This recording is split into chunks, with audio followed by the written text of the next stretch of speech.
अब हम आते हैं प्रिविटी ऑफ कॉन्ट्रैक्ट के केस के ऊपर। अब प्रिविटी का क्या मतलब होता है?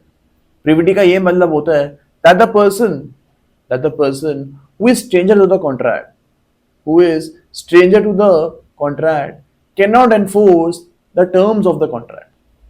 यानी जो पर्सन कॉन्ट्रैक्ट में कोई पार्टी है ही नहीं, उसने कॉन्ट्रैक्ट को एग्जीक्यूट नहीं किया है, तो that person cannot execute the terms of the contract. For example, A और बी जो हैं, इनके बीच में कॉन्ट्रैक्ट हुआ था। ओके, अब यहां पे C is a third person and C आके बोलता है कि ए और बी के बीच में जो कॉन्ट्रैक्ट हुआ है इसको मैं इन्फोर्स करवाना चाहता हूं। अब यहां पे प्रिविटी ऑफ कॉन्ट्रैक्ट का जो कॉन्सेप्ट है वो ये बोलेगा that C can not enforce this contract. C यहां पे इस कॉन्ट्रैक्ट को इन्फोर्स नहीं करवा सकता because C is stranger to the contract. अभी जो कॉन्सेप्ट है प्रिविटी ऑफ कॉन्ट्रैक्ट का, it is applicable in England. England में ये एप्लीकेबल होता है and for this we have the case of Dunlop tyres.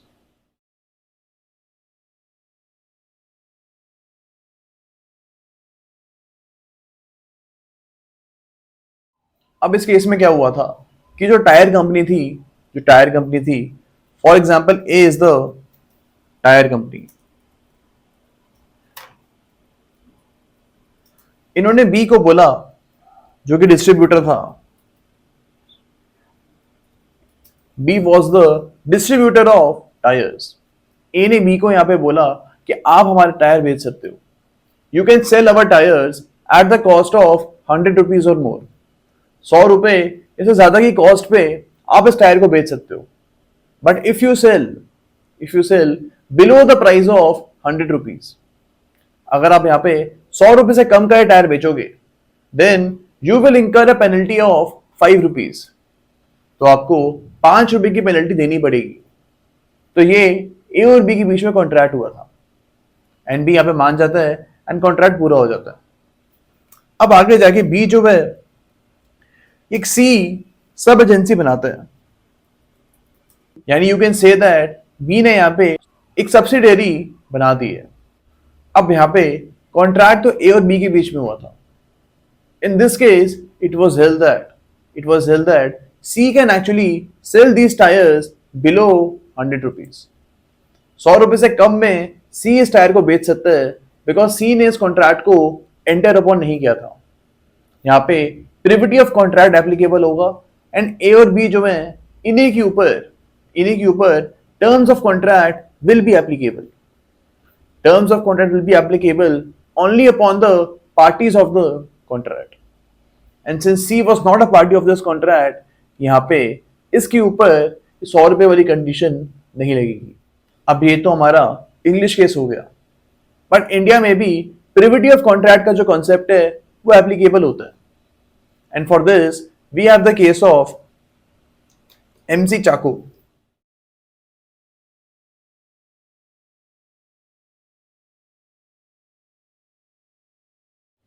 अब इस केस में ये बोला गया था that the concept of privity of contract is also applicable in India, but in India we have some exceptions to the rule of privity of contract। India में इस privity of contract के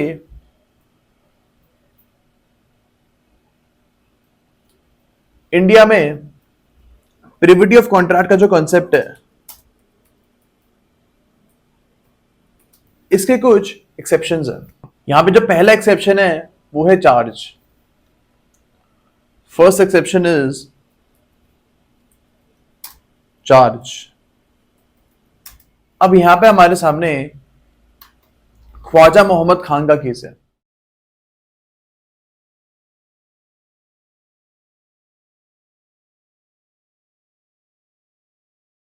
अब इस केस में हुआ क्या था, यहां पे we will have to remember कि दोनों पार्टीज मुस्लिम थी एंड मुस्लिम्स में अगर शादी होती है तो यहाँ पे एक मेहर का अमाउंट देना होता है शादी के टाइम पे। जो लड़का होता है उसकी मेहर का अमाउंट लड़की को देना होता है। ओके, तो ये चीज हमको यहाँ पे याद रखनी है। जब फैमिली लॉ हम देखेंगे then we will see this concept in detail. अब यहाँ पे होता क्या है कि दोनों फादर्स के बीच में कॉन्ट्रैक्ट होता है दैट जो मेहर का अमाउंट है वो लड़की को फादर इन लॉ का जो गार्डन है उसके ऊपर चार्ज लगा के मिलेगा। अब यहाँ पे जो फादर इन लॉ है ये गार्डन को ओन करते थे। इन्होंने बोला है कि इस गार्डन में से एक फिक्स्ड इनकम जो है हर महीने में लड़की को दूंगा। इसको हम बोलते हैं चार्ज। जहां पे आप एक प्रॉपर्टी को आप फिक्स पेमेंट देने के लिए यूज करते हो। अब इन दिस केस जो फादर इन लॉ है वो आगे जाके ये अमाउंट लेने से मना कर देते हैं। यानी गार्डन में से जो पर मंथ पैसा आना था लड़की को ये पैसा देने के लिए फादर इन लॉ ने मना कर दिया था। यहाँ पे फादर इन लॉ ने ये बोला था कि लड़की was not a part of the contract, she was not a part of contract and the contract was between both the fathers. अब in this case, court held that the doctrine of privity of contract is applicable in India. ये doctrine India में applicable है, but इसके कुछ exceptions हैं and charge जो है it is one of the exceptions. अगर आपने प्रॉपर्टी के ऊपर चार्ज लगा दी है कि इस प्रॉपर्टी में से एक फिक्स्ड इनकम हर महीने एक पर्सन को मिलती रहेगी, तो यहाँ पे this will act as an exception to the rule of privity of contract. And इस केस में जो फादर इन लॉ है इनको ब्राइड को एक अमाउंट देना पड़ा था फ्रॉम दैट गार्डन। अब हम आते हैं सेकंड एक्सेप्शन के ऊपर जो कि है ट्रस्ट। अगर एक पर्सन ने किसी थर्ड पर्सन के लिए ट्रस्ट बना दी है then this third person can claim the benefits of this trust. अब इस कॉन्सेप्ट के ऊपर हमारे पास राणा उमानाथ का केस है।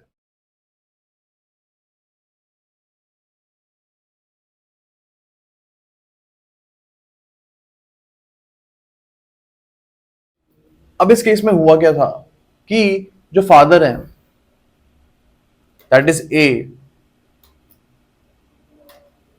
Is the father in this case and इन्होंने अपनी सारी प्रॉपर्टी जो है ये बी के नाम पे कर दी। B is the eldest son of A. अब यहां पे ए ने सारी प्रॉपर्टी बी के नाम पे कर दी, यानी this will act as a promise. A ने सारी प्रॉपर्टी बी को देने का प्रॉमिस की है एंड लेकिन इसने बी से कंसिडरेशन मांगी है। इसने बोला है कि you will give one village to Jung Bahadur जो कि बी का स्टेप ब्रदर था एंड जंग बहादुर वॉज स्टेप सन ऑफ ए। तो यहां पे ए ने बी को बोला कि मैं आपको अपनी सारी प्रॉपर्टी दे दूंगा बट इसके बदले आपको अपने स्टेप ब्रदर को एक विलेज देना पड़ेगा। ओके, तो अब प्रॉमिस भी हो रहा है एंड बी की तरफ से कंसिडरेशन भी आ रही है। अब इन दिस केस जब ए की डेथ हो जाती है तो उसके बाद B does not give any village to Jung Bahadur. यहां पे जंग बहादुर को कोई भी विलेज नहीं दिया जाता है। अब यहां पे बी बोलता है कि जो कॉन्ट्रैक्ट है वो मेरे और मेरे फादर के बीच में हुआ था, यानी the contract was between A and B and that is why Jung Bahadur can not enforce this contract. वो इस कॉन्ट्रैक्ट को एनफोर्स नहीं करवा सकता। अब इस केस में कोर्ट ने बोला था that creation of a trust is a exception to the rule of privity of contract. अब यहाँ पे जंग बहादुर के फेवर में एक ट्रस्ट बनाया गया था और इस ट्रस्ट को जंग बहादुर के बेनिफिट के लिए एनफोर्स करवाया जा सकता है। Okay, and that is why the rule of privity of contract will not apply in this case. That is why in this case Jung Bahadur got the village from B. उसको बी की तरफ से एक विलेज मिल गया था। अब यहां पे हमारे सामने थर्ड एक्सेप्शन आता है जो कि है फैमिली सेटलमेंट्स। यानी कि अगर एक फैमिली सेटलमेंट हुई है तो यहां पे प्रिविटी ऑफ कॉन्ट्रैक्ट का कॉन्सेप्ट नहीं लगेगा। अब यहां पे इस पॉइंट के ऊपर हमारे पास सुंदर राजन का केस है।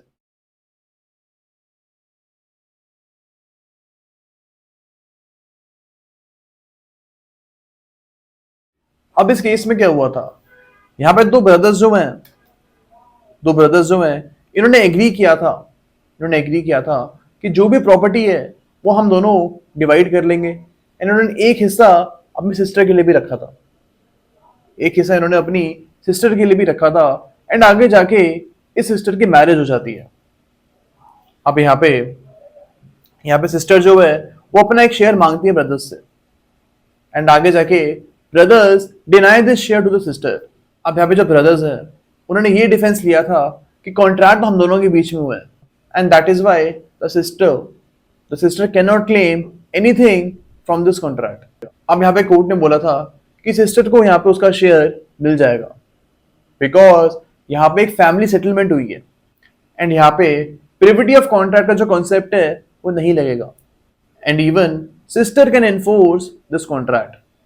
सिस्टर भी इस कॉन्ट्रैक्ट को एनफोर्स करवा सकती है। अब यहाँ पे एक फोर्थ एक्सेप्शन में बताया गया था जो कि था एक्नॉलेजमेंट और एस्टॉपल। अब इस एक्सेप्शन के लिए भी हमारे सामने एक केस आता है। यहां पे we have the case of Narayani देवी।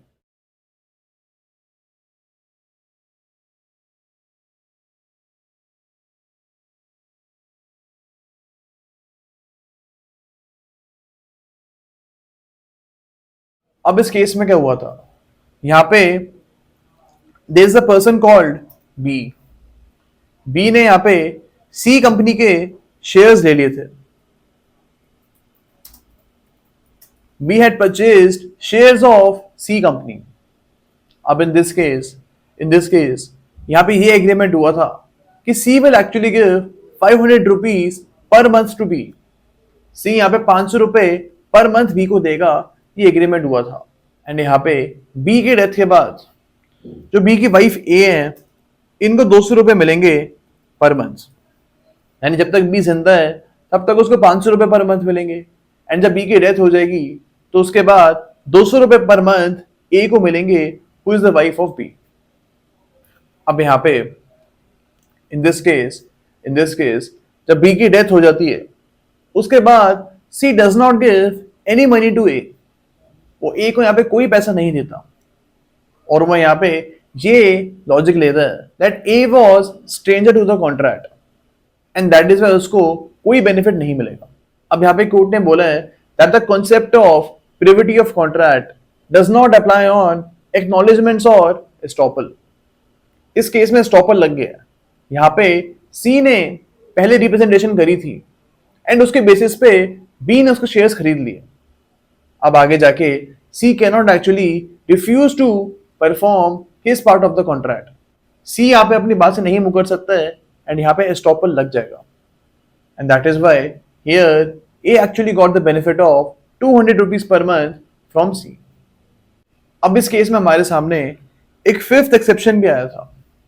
यहाँ पे ये एक्सेप्शन था दैट अगर एजेंट और थर्ड पार्टी के बीच में कॉन्ट्रैक्ट होता है तो इस कॉन्ट्रैक्ट को आप प्रिंसिपल के भी अगेंस्ट एनफोर्स करवा सकते हो।